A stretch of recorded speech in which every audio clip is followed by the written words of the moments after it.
ای خدا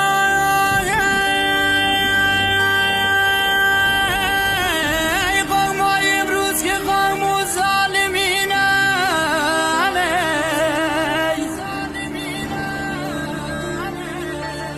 ای الله جان ای نمیتونم تو را خوشحال ببینم